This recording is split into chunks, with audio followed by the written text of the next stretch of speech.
کیا تھا کہ چار ایک مزاج کی ہیں، اور اب جو چار ہیں وہ ایک مزاج کی ہیں، اور یہ چاروں اب شروع جو ہو رہی ہیں وہ الف لام میم سے ہو رہی ہیں۔ ان میں سب سے پہلی سورۃ العنکبوت۔ بسم اللہ الرحمن الرحیم۔ الف لام میم۔ احسب الناس ان یترکوا ان یقولوا آمنا وهم لا یفتنون۔ صدق اللہ العظیم۔ یہ صورت مبارکہ اچھی طرح نوٹ کر لیجئے کہ تقریباً تعین کے ساتھ ہم کہہ سکتے ہیں کہ یہ سن 5 نبوی میں نازل ہوئی ہے، اور صورت اس وقت یہ ہو چکی تھی مکے کے اندر کہ مسلمانوں کو ہر طرح سے ستایا جا رہا تھا۔ 3 سال تک تو یہ ہوا ہے، حضور نے جب اپنی دعوت کا آغاز کیا تو پہلے 3 سال تو یہ ہے کہ کوئی زیادہ الارم محسوس نہیں کیا، خطرہ محسوس نہیں کیا مکے والوں نے، بلکہ انہوں نے کوشش یہ کی کہ چٹکیوں میں اڑا دیں۔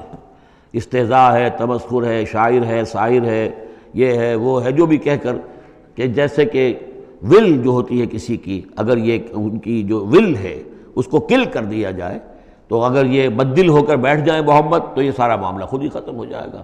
جو داعی ہے، جو لیڈر ہے، اگر اس کی جو قوت ارادی ہے اسے کسی طرح ختم کر دیا جائے تو استہزاء سے، تمسخر سے، یہ پرسیکیوشن جو تھی وربل تھی، زبانی۔ لیکن جب انہوں نے دیکھا کہ یہ دعوت تو بڑھ رہی ہے، اور سب سے بڑھ کر یہ ہے کہ ہمارے غلاموں کے طبقے میں سے لوگ ان کے پاس آ گئے ہیں اور ایمان لے آئے ہیں، اور ہمارے نوجوان ان کے گرویدہ ہو گئے ہیں، ہمارے نوجوان ان کے پر ایمان لے آئے ہیں، اور اونچے گھرانوں کے نوجوان، مصعب بن عمیر آ گیا ہے، اور عثمان ابن عفان آ گیا ہے رضی اللہ تعالیٰ عنہما، اور فلاں آ گئے ہیں، سعد ابن ابی وقاص آ گیا، وہ بھی نوجوان تھے، یہ جو اس طرح کے اونچے گھرانوں کے لوگ آ گئے ہیں۔ تب انہوں نے پھر فیصلہ کیا کہ اب ان کو سزا دی جائے، انہیں مارا جائے، انہیں گھروں میں بند رکھا جائے، اور خاص طور پر جو غلام تھے بیچارے، جن کے کوئی وہاں حقوق تھے ہی نہیں۔ غلام تو اپنے آقا کی ملکیت ہوتا تھا، وہ اگر آقا اپنے غلام کو قتل بھی کر دے تو اس پر کوئی جرم نہیں، اس لیے کہ ایسے ہی ہے جیسے کہ آپ کی بکری تھی، جب تک آپ نے چاہا گھر میں اپنے باندھے رکھا، اس کا دودھ پیا، جب آپ نے چاہا اس کو ذبح کیا اور گوشت کھا لیا، تو اس میں آپ کو کون پوچھے گا کہ یہ بکری کیوں ذبح کی تم نے؟ بھائی بکری میری ملکیت تھی۔ اسی طریقے سے غلام کو تو جو چاہے وہ کر سکتے تھے، جس طرح چاہیں ستائیں، ماریں، ہلاک کر دیں، کوئی ان پر مقدمہ قائم نہیں ہو سکتا، ایسا اس لیے کہ وہ اس کی ملکیت تھے۔ تو سب سے زیادہ شدید معاملہ جو ہوا ہے وہ غلاموں کے ساتھ ہوا، حضرت بلال رضی اللہ تعالیٰ عنہ، حضرت ابو فقیر رضی اللہ تعالیٰ عنہ۔ پھر یہ کہ کچھ اور لوگ وہاں پر ایسے تھے جو حلیف کی حیثیت سے رہتے تھے، وہ قرشی نہیں تھے، غلام بھی نہیں تھے لیکن قرشی بھی نہیں تھے، لیکن یہ کہ مکے میں ان کا قیام تھا کسی قرشی کے امان، اس سے امان لے کر، اس کے حلیف کی حیثیت سے۔ جیسے یہ آئے تھے جو یاسر رضی اللہ تعالیٰ عنہ، یہ یمن سے آئے تھے، بلکہ ان کے بارے میں یہ معلوم ہوتا ہے کہ انہیں خواب آیا تھا کہ آخری نبی کے ظہور کا وقت ہے، کیونکہ یمن میں عیسائی تھے اور وہاں چرچا موجود تھا ان چیزوں کا۔ اس حوالے سے ان کے علم میں جب یہ بات آئی اور انہیں اندازہ ہوا کہ اس علاقے میں نبی کا ظہور ہونا ہے تو وہ یہاں آ گئے، اور ابو جہل کا ایک چچا تھا، وہ شریف انسان تھا، اس کا حلیف بن کر اور اس کی زیر کفالت انہوں نے مکے میں رہنا شروع کر دیا، اور اسی کی یہ لونڈی تھی حضرت سمیہ رضی اللہ تعالیٰ عنہ۔ تو جو آقا تھا ابو جہل کا چچا، اس کی اجازت سے حضرت سمیہ سے نکاح کر لیا، اور اللہ نے ان کو بیٹا دیا جس کا نام عمار ہے۔ تو عمار اور ان کے والد یاسر اور والدہ عمار کی اور یاسر کی اہلیہ یہ سمیہ، یہ 3 کا خاندان تھا۔ وہ جو چچا تھا ابو جہل کا، اس کا انتقال ہو گیا، اب گویا کہ اس خاندان کی سربراہی ابو جہل کے ہاتھ میں ہے، تو اس نے ان 3 پر جو بھی تشدد کیا ہے سب سے زیادہ، 2 کو تو اس ٹارچر کے ذریعے سے، اور ٹارچر کے پھر آخری نتیجے میں ان کو دونوں کو شہید کر دیا، حضرت یاسر کو بھی اور حضرت سمیہ کو بھی رضی اللہ تعالیٰ عنہما۔ اور عمار نے بمشکل جو ہے جان بچائی، اپنے ایک کلمہ کفر کہہ کر پھر انہوں نے جان بچا لی، اور پھر اس پر پچھتائے بھی بہت کہ یہ میں نے کلمہ کفر کیوں کہا، لیکن قرآن مجید میں یہ بات واضح کر دی گئی کہ صرف جان بچانے کے لیے کلمہ کفر انسان کہہ دے اور اس کا دل جو ہے وہ مطمئن ہو ایمان کے اوپر، تو اللہ تعالیٰ معاف فرمانے والا ہے۔ بہرحال یہ جو تشدد ہو رہا تھا شدید، انہی میں سے ایک ہے خباب بن الارت رضی اللہ تعالیٰ عنہ۔ یہ لوہار کا کام کرتے تھے، یہ بھی کوئی اونچے گھرانے کے آدمی نہیں تھے۔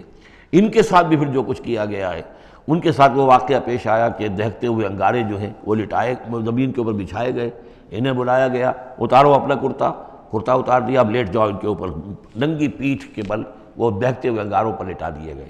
پھر یہ کہ اسی انگاروں سے ان کی کھال جو ہے وہ جلی اور پیٹھ کی چربی پگھلی، اس سے وہ انگارے جو ہیں وہ ٹھنڈے ہوئے۔ تو یہ صورتحال تھا۔ تو وہ حضرت عمار جو ہیں خباب بن الارت رضی اللہ عنہ، وہ راوی ہیں کہ جب ہم پر یہ شدت اتنی ایسی ہو گئی کہ ناقابل برداشت ہو گئی تو ہم پھر حضور کی خدمت میں حاضر ہوئے، اور حضور اس وقت جو ہیں خانہ کعبہ کے ایک دیوار کے سائے میں، ذرا کہ ایک طرف کو سایہ تھا، تو آپ نے اپنی ایک چادر جو ہے اس کا تکیہ بنایا ہوا تھا اور آپ استراحت فرما رہے تھے۔ تو ہم گئے، ہم نے کہا کہ اے اللہ کے رسول، کیا آپ ہمارے لیے دعا نہیں کرتے، ہمارے لیے اللہ کو نہیں پکارتے؟ ہمارے لیے اب یہ چیزیں ناقابل برداشت ہو رہی ہیں، کب تک ہم جھیلیں گے، کب تک برداشت کریں گے؟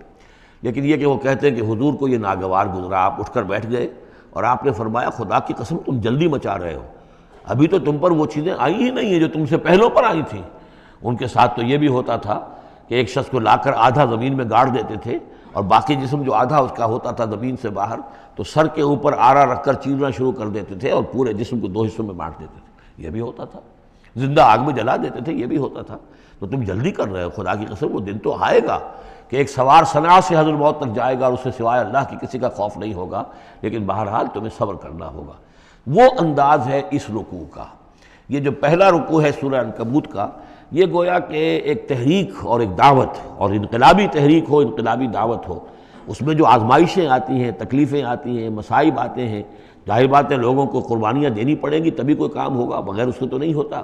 اور جب تصادم کا مرحلہ شروع ہو جائے، جب یہ ہے کہ ایک جو معاشرہ جو ہے جس کے اندر کہ وہ کام کر رہے ہیں وہ محسوس کریں کہ یہ ہمارے لیے خطرہ بن گئے ہیں، وہ پرسیکیوٹ کریں اور انہیں ستائیں، تو پھر اس وقت جو مسائل ہوں گے ذہنوں کے اندر، ان کا حل ہے اس میں۔ اور یہ اس اعتبار سے ضربۃ السلام ہے پورے قرآن مجید میں، اس موضوع کے اعتبار سے یہ چوٹی ہے۔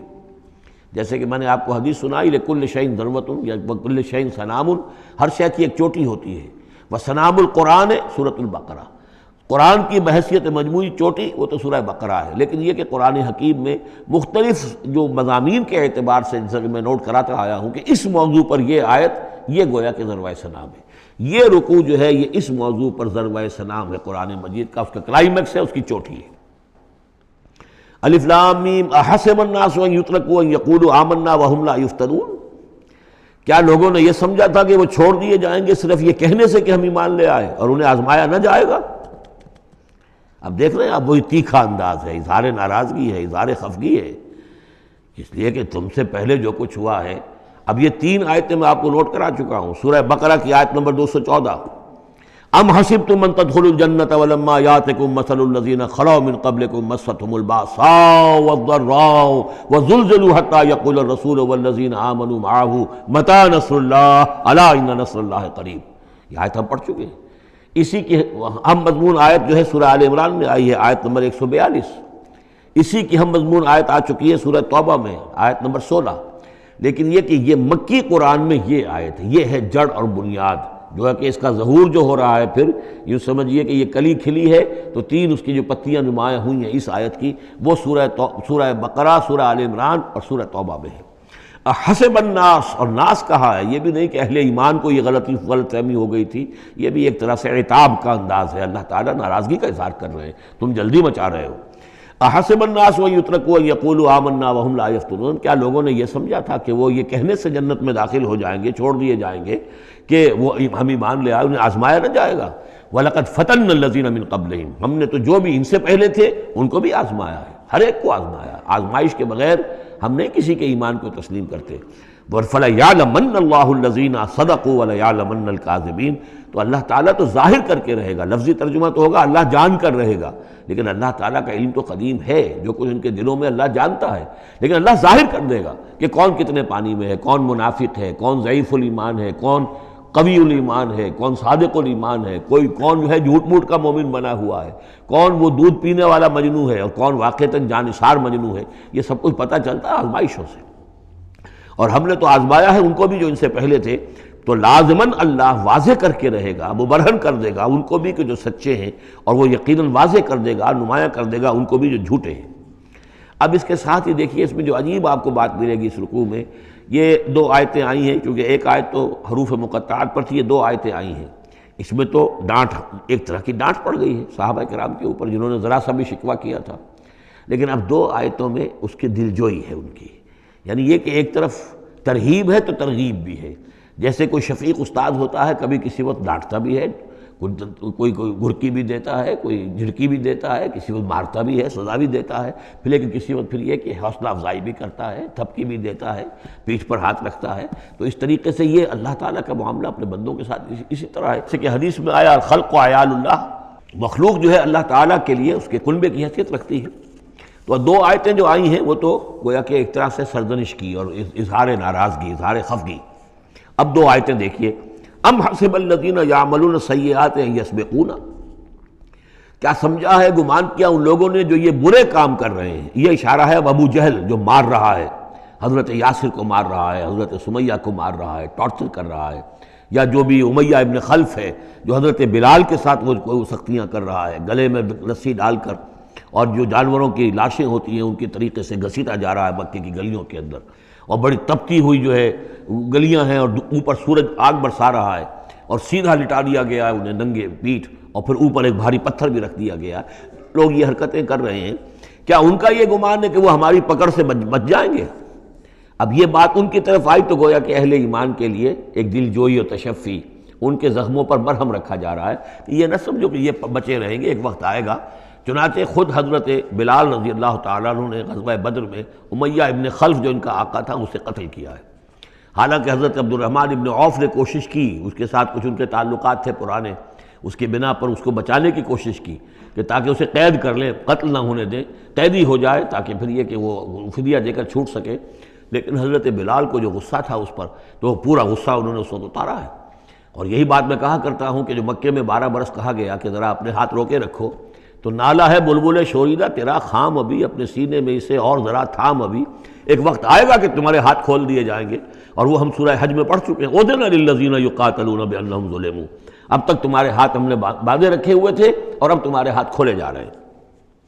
ام حسب الذین یعملون السیئات ان یسبقونا ساء ما یحکمون، کیا یہ سمجھتے ہیں ابو جہل اور یہ امیہ ابن خلف اور اسی کے قبیل کے اور لوگ کہ جو یہ حرکتیں کر رہے ہیں ہم نے انہیں چھوٹ دی ہوئی ہے، اس وقت ہمارے ان اہل ایمان بندوں پر جو چاہیں یہ کر لیں، ہمیں کچھ دیر کے لیے ہم نے ان کو آزادی دے رکھی ہے، لیکن بالآخر پکڑیں گے انہیں تو ان بطش ربک لشدید، وہ پکڑ بھی بڑی سخت ہوگی۔ دوسری آیت جو ہے مزید ان کی دلجوئی کے لیے، من کان یرجو لقاء اللہ فإن اجل اللہ لآت، جو کوئی بھی اللہ سے ملاقات کا امیدوار ہے اسے یقین رکھنا چاہیے کہ اللہ کی ملاقات کا وہ معین وقت آ کر رہے گا۔ یعنی اے بلال اور اے ابو فقیہ اور اے خباب، تمہیں کہیں یہ گمان نہ ہو، شیطان یہ وسوسہ نہ کہیں تمہارے دلوں میں ڈالے اور تمہیں پریشان کرے کہ پتہ نہیں آخرت ہونی بھی ہے کہ نہیں ہونی ہے۔ جیسا کہ میں نے عرض کیا تھا کہ دنیا نقد ہے، آخرت ادھار ہے۔ اب آپ نے جان مال تو ساری یہاں دینی ہے، دنیا میں دینی ہے، جنت ملے گی آخرت میں۔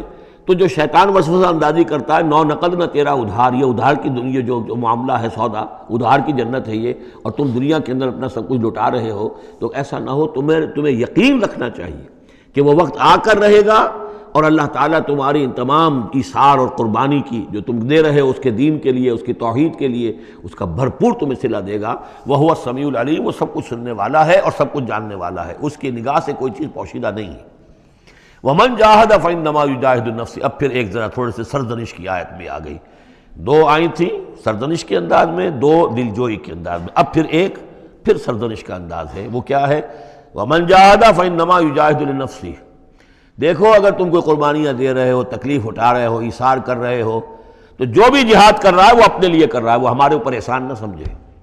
اللہ تعالیٰ کی شان اس سے بہت اونچی ہے، یہ ہم سورہ حجرات میں جا کر پڑھیں گے، یمنون علیک ان اسلموا قل لا تمنوا علی اسلامکم بل اللہ یمن علیکم ان ہداکم للایمان، تم اگر اللہ کے لیے، اللہ کے دین کے لیے کچھ کرتے ہو تو نہ احسان سمجھو اللہ پر اور نہ احسان سمجھو اللہ کے رسول پر۔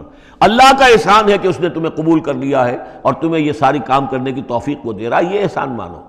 منت منہ کی خدمت سلطان ہمیں کنی، اس کا احسان نہ دھرو بادشاہ پر کہ تم خدمت کر رہے ہو بادشاہ کی۔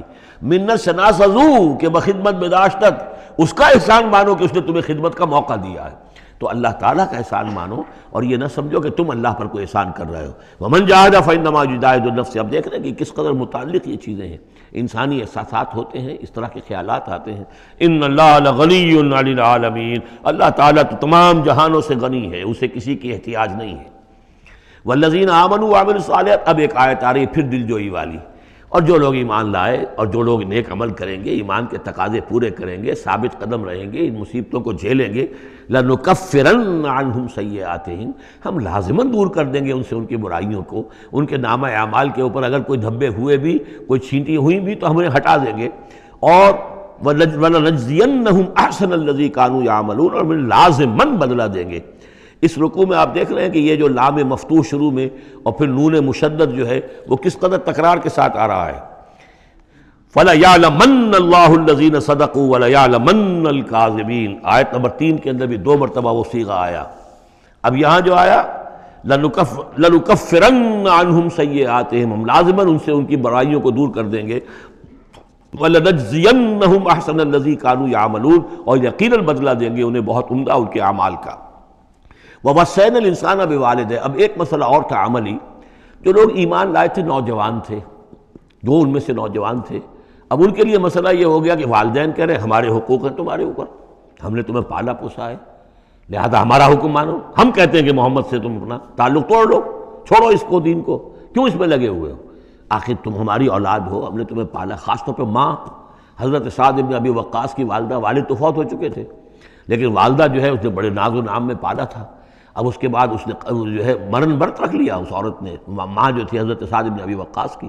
اگر سعد اپنے باپ کے دین میں واپس نہیں آتا تو میں اپنے آپ کو ہلاک کر دوں گی، مر جاؤں گی، نہ کچھ کھاؤں گی نہ پیوں گی. اب دیکھیے اس نوجوان سلیم الفطرت نوجوان جو ایمان لایا ہے محمد صلی اللہ علیہ وسلم، بہرحال وہ ایک شریف انسان ہے، نوجوان ہے، ماں کی یہ حالت دیکھ رہا ہے تو کتنے بڑے امتحان سے دوچار ہو گیا. تو مسئلہ پیدا ہوا کہ ان معاملات میں کیا کیا جائے. ایک والدین کے جو احسانات ہیں وہ اپنی جگہ ہیں، والدین کے ساتھ حسن سلوک خود قرآن مجید میں 4 جگہ میں نوٹ کر آیا ہوں. اللہ کے حق کے فوراً بعد والدین کا حق ہے. تو اب عملی سوال یہ ہے کہ جہاں یہ دونوں حق ٹکرا جائیں، والدین جو ہے شرک کا حکم دے رہے ہیں، والدین دین کے خلاف حکم دے رہے ہو، تو کیا کریں؟ فرمایا وَوَصَّيْنَا الْإِنسَانَ بِوَالِدَيْهِ، ہم نے وصیت کی ہے انسان کو اس کے والدین کے بارے میں، حسن سلوک کی وصیت ہم نے کی ہے، بار بار کی ہے. وَإِن جَاهَدَاكَ لِتُشْرِكَ بِمَا لَيْسَ لَكَ بِهِ عِلْمٌ، لیکن اگر وہ تم پر دباؤ ڈالیں، تم سے جہاد کریں. اب دیکھیے جہاد کا لفظ یہاں مشرک والدین کے لیے آ رہا ہے، جہاد جد و جہد کرنا، کوشش کرنا، دباؤ ڈالنا. وَإِن جَاهَدَاكَ لِتُشْرِكَ بِمَا لَيْسَ لَكَ بِهِ عِلْمٌ، کہ میرے ساتھ تم شریک کرو اور شرک کرو میرے ساتھ اور شریک ٹھہراؤ ایسی چیزوں کو جس کے لیے تمہارے پاس کوئی علم نہیں. فَلَا تُطِعْهُمَا، تو ان کا کہنا نہ مانو. گویا کہ یہاں وہ اپنی لمٹ سے ایکسیڈ کر رہے ہیں. اب والدین کے حقوق ہیں لیکن اللہ کے حقوق کے بعد، اللہ کے حقوق سے پہلے نہیں. اللہ کا حق فائت ہے، لہذا اس معاملے میں اللہ کا دین ہے، اللہ کا حکم وہ مقدم رہے گا، والدین کا حکم دوسرے نمبر پر ہوگا. ہاں یہ ہے کہ ایک بندہ جو ہے، ایک نوجوان، وہ یہ ضرور کرے کہ ڈانٹ کر نہ بات کرے، ڈپٹ کر بات نہ کرے، سینہ تان کر نہ کرے، اس طرح کرے جیسے کہ حضرت ابراہیم یا ابتے یا ابتے یا ابتے، وہ ابا جان، امی جان، آپ دیکھیے میرے لیے مجبوری ہے، میں نہیں کر سکتا ہوں، آپ اس معاملے کے اندر مجھ پر جو ہے وہ دباؤ نہ ڈالیں. نرمی کے ساتھ ان میں جس طریقے سے بھی ہو، لیکن یہ ہے کہ ماننا نہیں ہے. یہ بات اور مزید کھل کر آئے گی سورہ لقمان میں. وَإِن جَاهَدَاكَ لِتُشْرِكَ بِمَا لَيْسَ لَكَ بِهِ عِلْمٌ فَلَا تُطِعْهُمَا، تو ان دونوں کا کہنا مت مان. إِلَيَّ مَرْجِعُكُمْ، میری ہی طرف تمہیں لوٹ کر آنا ہے. فَأُنَبِّئُكُم بِمَا كُنتُمْ تَعْمَلُونَ، اور پھر میں تمہیں بتا دوں گا، جتلا دوں گا جو کچھ کہ تم کرتے رہے تھے. اب یہاں بھی ایک مسئلہ پیدا ہوتا ہے کہ یہ لوگ اپنے گھر والوں سے کٹ رہے ہیں، والدین سے کٹ رہے ہیں، بھائی سے جدا ہو رہے ہیں.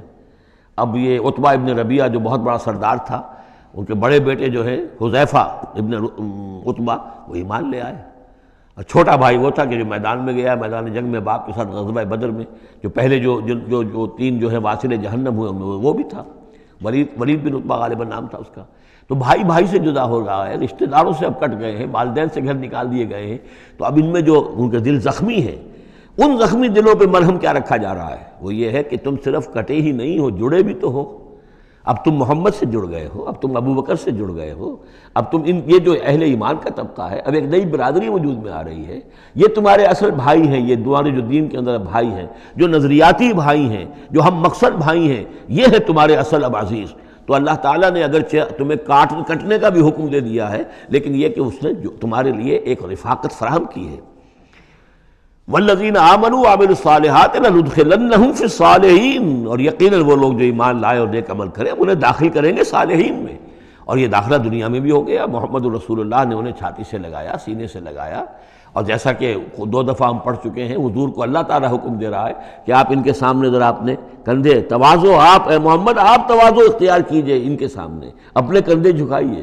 وَخْفِضْ جَنَاحَكَ لِلْمُؤْمِنِينَ، اور وَخْفِضْ جناحک لمن اتبعک من المؤمنین 2 دفعہ آ چکا، سورہ ہجر میں آ چکا، سورہ طہ میں آ چکا.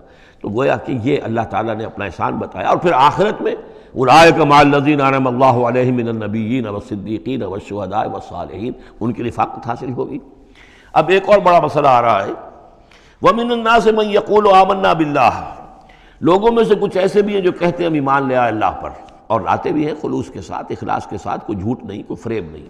ظاہر بات ہے کہ مکے میں کوئی فریب کے لیے کوئی ایمان لانے والا نہیں تھا، وہ تو حالات ایسے پیدا ہوئے مدینے میں آ کر کہ جہاں ایمان کا اعلان فریب کے تحت بھی ہونے لگا. لیکن یہ کہ مکے میں تو ظاہر بات ہے جو ایمان لایا اس کو مار پڑنی شروع ہو گئی، تو اس میں خامخواہ کہے کے لیے کوئی شخص جو ہے وہ جھوٹ موٹ کا ایمان کائے کو لائے گا.